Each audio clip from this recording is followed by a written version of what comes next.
Before detailing the fourth chapter of Engaging Leadership, which is dedicated to the pathos or emotional agenda, it might be time to use a metaphor and summarize those three agendas.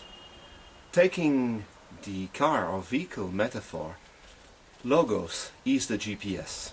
Without created and shared clarity on where we're aiming for, it's going to be very difficult to engage our followers into a given direction.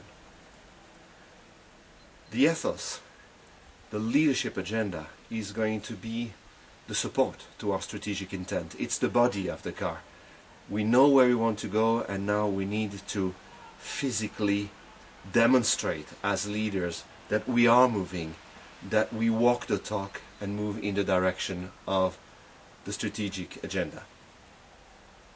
The third agenda, pathos or emotional agenda, is the fuel to the engine. That is the passion. That is what is going to really move the people towards the goal. Martin Seligman, when he was heading the APA in the United States, challenged the American psychiatrist in similar terms, saying, well, look, we've been studying all the weirdos, sickos in the world ever since we exist. What about trying to understand those who do well, those people who are happy? Can we learn from them? And his challenge was taken, and summarizing long research, they came up with two things that explain why some people are happy on a sustainable basis. A strong sense of purpose and meaning, and a feeling that they can influence, if not control, their own world. On those two pillars, meaning and purpose on one side, and capacity to influence on the other, the emotional agenda is built. Another way to explain the pathos is this story that used to be very famous in the golden days of the TQM, the Total Quality Management era. It was the story, if you remember, of the stone carvers. A man was said to be walking around in middle age and saw people working hard, not very happy, not very enthusiastic, but they were hard working. And he stopped and asked them, what are you doing? And the guys looked at him and said, we're carving stones. And he went. Further, there were discussions. The people were talking to each other.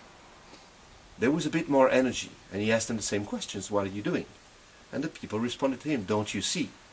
We are collectively building a wall. That was better. And then he reached a third team that was high on energy, a lot of passion.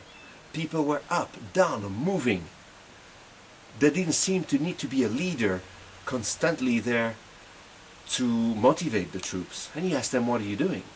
And one of them responded with sunshine in his eyes, said, don't you see? We are building a cathedral.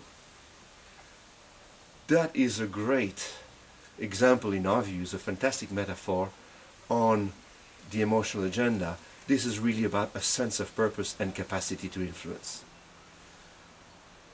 The chapter we wrote dedicated to the pathos, third agenda, is full of examples, but also very helpful and useful models coming from psychology, neurology, explaining to you leaders how to create that sense of purpose and capacity to influence in your people.